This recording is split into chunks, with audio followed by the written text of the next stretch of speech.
इस वीडियो में हम पढ़ रहे हैं क्लास 12 की सृजन पुस्तक का काव्यखंड का अध्याय संख्या 2 भ्रमर गीत से कुछ पद लिए गए हैं, सूरदास के द्वारा रचित हैं, जो सुर सागर से उसमें अवतरित है। सबसे पहले हम सूरदास के बारे में कुछ पढ़ लेते हैं। सूरदास का संक्षिप्त जीवन परिचय। सूरदास का जन्म लगभग 1483 ईस्वी में हुआ था और उनकी मृत्यु लगभग 1563 ईस्वी में हुई थी। सूरदास का जन्म दिल्ली के निकट सिही ग्राम में माना जाता है। दिल्ली के निकट सिही ग्राम में माना जाता है। वल्लभाचार्य से इनकी प्रथम भेंट रुनुकता आगरा के निकट हुई और वल्लभाचार्य ने इन्हें भागवत का ज्ञान दिया, भागवत कथा में दीक्षित किया और अपना शिष्य बनाया। इसके आधार पर कवि ने उच्च कोटि के साहित्य का सृजन किया। सूरदास ने ब्रज भाषा में श्री कृष्ण की समस्त लीलाओं का सुंदर चित्रण किया है। वे भक्ति, श्रृंगार, वात्सल्य के अनुपम कवि हैं और साथ ही सूरदास की प्रमुख जो रचनाएं उन्होंने लिखी है, सूरदास ने स्वयं ने जो अपनी रचनाएं लिखी है, सुर सागर, साहित्य लहरी और सुर सारावली है, जिसमें से प्रमुख रूप से जो अक्षय कीर्ति के रूप में उनको ख्याति प्राप्त हुई है वह सुर सागर से हुई है। सूरदास अष्टछाप के शीर्ष कवियों में भी हैं। साथ ही कृष्ण के लोक रंजक रूप को काव्य के आधार पर उन्होंने जयदेव और विद्यापति की गान परंपरा को आगे बढ़ाया है। सूरदास का काव्य हिंदी साहित्य की अमूल्य निधि है। सूरदास ने जो काव्य लिखा है वे हिंदी साहित्य में एक अमूल्य धरोहर के रूप में हमें प्राप्त हैं। उनके बारे में सच ही कहा है कि एक दोहा है जिसके उनके बारे में कहा है कि सुर सुर तुलसी शशि उड़गन केशवदास, सुर सुर तुलसी शशि उड़गन केशवदास, अब के कवि खदोत सम तह तह करत जह तह करत प्रकाश। अर्थात ये है कि सूरदास सूर्य है हिंदी साहित्य के। सुर सुर तुलसी शशि, तुलसी को चंद्र के समान बताया गया है। उड़गन केशवदास यानी नक्षत्र के समस्त जो तारे हैं वे केशवदास को उसकी प्रतीक माना गया है और वे जिस तरह से उनका मूल्य ब्रह्मांड में उनका महत्व है, उसी प्रकार हिंदी साहित्य में भी इनका महत्व उस आधार पर है। अब के कवि खदोत्सम, अब जो वर्तमान में जो कवि हैं वे खदोत्सम है, अर्थात जुगनू के समान, जो रात्रि में जुगनू टिमटिमाता हुआ घूमता है, उसका कहीं कहीं प्रकाश होता है और जहाँ तहाँ करत प्रकाश, यानी कहीं कहीं वो प्रकाश अपनी काव्य का, अपनी रचनाओं का कहीं न कहीं वे ज्ञान प्रकट करते हैं, अपनी काव्य को विस्तृत रूप से फैलाते हैं और चाहते उनके द्वारा जो जिस भावना से काव्य कृतियाँ लिखी गई है उसका वे जुगनू के समान, मात्र जुगनू क्षण क्षण पर कहीं कहीं क्षणिक मात्र का प्रकाश वे करते हैं, ज्ञान रूपी प्रकाश उसका फैलाते। लेकिन श्रेष्ठ नाम सूरदास, तुलसी और केशवदास। इस पाठ में आपके आया है कि जब कृष्ण अपने राज कार्य के लिए मथुरा चले गए और मथुरा जाने के बाद वहीं पर निवास कर लिया, राज कार्य में लीन हो गए, तो सारी जो गोपियाँ हैं उनके प्रेम में व्याकुल विरह वेदना में तड़पती रही और उनकी विरह वेदना को शांत करने के लिए कृष्ण ने उद्धव जी को उनको निर्गुण ब्रह्मा का ज्ञान देने के लिए भेजा और उसके बारे में ही भ्रमर गीत से ये पद लिए गए हैं। इस सुर सागर से भ्रमर गीत से आपके इस अध्याय में 6 पद लिए गए हैं। श्री कृष्ण ने विरह वेदना से व्यथित गोपियों को सांत्वना देने होते उद्धव को भेजा था। उद्धव उन्हें निर्गुण ब्रह्मा का योग देना चाहते थे, योग शिक्षा देना चाहते थे। तभी वहाँ एक भौरा आता है, भ्रमर उड़कर आता है और गोपियाँ भ्रमर के बहाने, भ्रमर को माध्यम बनाकर भ्रमर के बहाने वे उद्धव को जवाब देती हैं, उन्हें ककड़ी के समान बताती है। जो योग ब्रह्मा, जो निर्गुण ब्रह्मा को जो ज्ञान दे रहे हैं उसको ककड़ी के समान वे अरुचिकर बताती हैं। उनके लिए मिलन और विरह दोनों स्थितियों में श्री कृष्ण से लगाव लाभदायक बताती हैं। मथुरा को काजल की कोठरी के समान भी बताया गया है। उनकी आंखें कृष्ण दर्शन को व्याकुल है। वे निर्गुण ब्रह्मा के रूप, रंग, निवास, माता पिता आदि का ब्यौरा जानना चाहती है कि निर्गुण ब्रह्मा है कौन, उसके माता पिता कौन है, वह कहाँ रहता है। कृष्ण की याद दिलाने वाले वन, उपवन, लता विहान, यमुना तट आदि विरह काल में भीषण तृप्त, भीषण संताप देने वाले हो जाते हैं, संतापदायक बन जाते हैं, क्योंकि उन सभी में कृष्ण का सामीप्य नहीं है, ये इसमें कहा गया है। तो हम पहला पद पढ़ते हैं भ्रमर गीत से चयनित कुछ पद। पहला पद है, हमारे हरि हारिल की लकड़ी, मन बच क्रम नंद नंदन सो उर यह दृढ़ करी पकड़ी, जागत सोत सपने सो तुगत कान कान जकरी, सुनते ही जोग लगत ऐसो अली, जो करोई ककरी, सोई व्याधि हमें ले आए देखी सुन न करी, यह तो सुर तिन्हें ले दीजिए जिनके मन चकरी। अर्थ यह है कि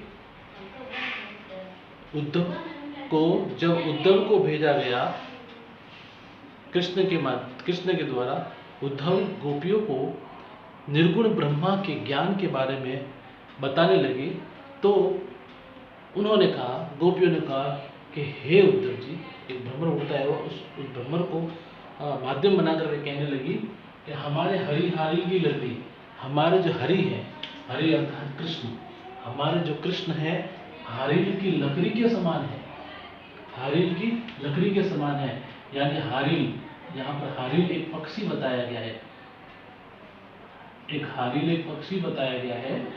एक हारिल पक्षी होता है, वह अपने पंजों में हमेशा एक लकड़ी को पकड़े रखता है, एक लकड़ी को पकड़े रखता है, ठीक है। तो वह हरिल पक्षी के समान बताया गया। हमारे हरिल की लकड़ी, क्या है, हरिल की लकड़ी के समान किसको बताया गया, हरि को, कृष्ण। हमारे हरिल की लकड़ी के समान है कि जिस प्रकार हरिल पक्षी सदा अपने पंजों में एक लकड़ी को पकड़े रखता है, उसी समान कृष्ण को भी हमने मन बच क्रम, मन वचन और कर्मों के माध्यम से नंद नंद सो उर यह दृढ़ करी पकड़ी, यानी हमारे हृदय में, पूरी हृदय में मन से, वचन से, कर्म से नंद नंदन यानी नंद जी के पुत्र को सो उर यानी हृदय में ये दृढ़ करके पकड़ रखा है। हमारे हृदय में वे दृढ़ रूप से विराजमान है। जिस प्रकार पक्षी हरिल लकड़ी को पकड़े रखता है, उसी प्रकार वे हमारे मन में दृढ़ रूप से विराजमान है। हमको और कोई किसी में मन नहीं लगेगा। वे उद्धव जी को ये संबोधित करने लगे। जागत सोत सपने सोत कान कान जकरी। हे उद्धव जी, हम जागते, सोते, सपने में, जब भी और देखती है प्रत्यक्ष रूप से, सौतुक यानी प्रत्यक्ष रूप से काना काना को देखती है। काना काना की चक्री यानी काना काना के रट लगाए हुए हैं, काना काना के रट लगाए हुए हैं। काना कोई देखती है, जाते, सोते, जागते, सोते, सपने में और प्रत्यक्ष रूप से काना काना को हमें सभी जगह देखती है, उसके बारे में रट लगाए रहती है। सुनत ही जोग लगत ऐसो अली, जो करोई ककरी। और हे उद्धव जी, आप हमारे लिए ये निर्गुण ब्रह्मा का योग स्वरूप ज्ञान लेकर आए हैं, जो हमने ना तो सुना है ना देखा है। सुनते ही इस योग का अर्थ योग, निर्गुण ब्रह्मा का योग रूपी ज्ञान हमको ऐसा लगता है। ऐसा अली का अर्थ है यहाँ पर भौरा है, भौरा जो है, भौरा है, उसको वे माध्यम बनाकर किसे कह रही है, उद्धव जी को।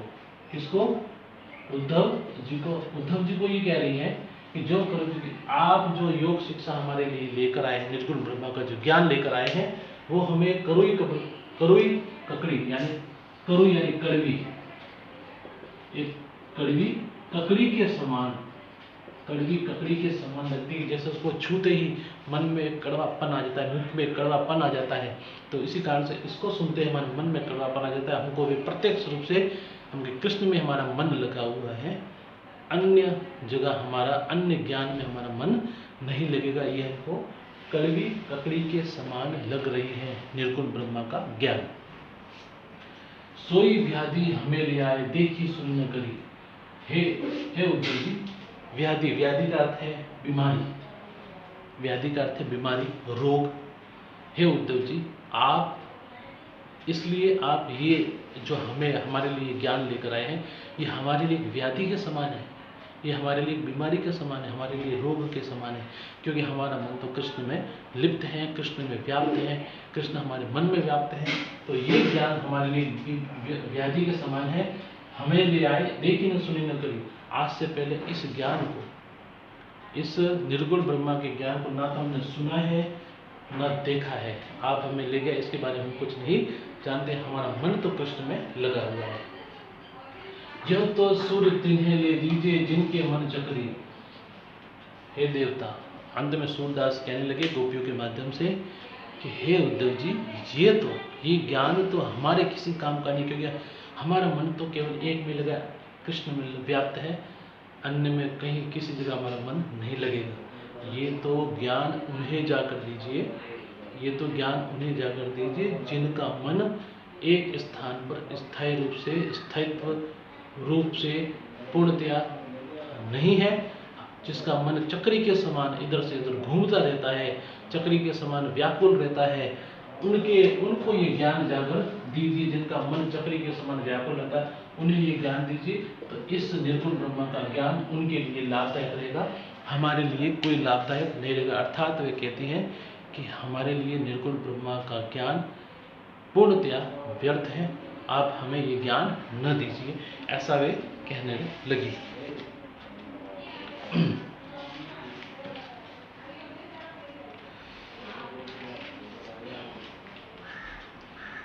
विशेष में आप लिखोगे, गोपियों ने श्री कृष्ण के प्रेम के आगे निर्गुण भक्ति की विचारधारा को निरर्थक माना है।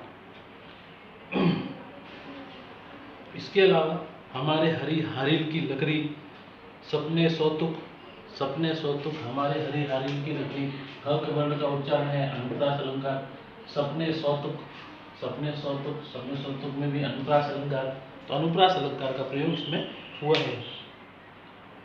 जो करोई ककरी, देखिए इसमें क वर्ण का भी उच्चारण है, तो अनुप्रास अलंकार है इसमें। जो करोई ककरी अनुप्रास अलंकार है, और इसमें उपमा अलंकार भी है, क्योंकि इसमें कड़वी ककड़ी के रूप में किसको उपमा दी गई है, तो निर्गुण ब्रह्मा के ज्ञान को कड़वी ककड़ी के समान बताया गया, इसमें उपमा अलंकार भी उसमें है। ठीक है,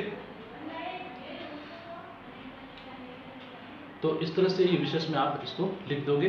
ये व्याख्या एक पद की होगी, कल दोनों पद एक साथ करवा देंगे। तब तक के लिए धन्यवाद, खुश रहो।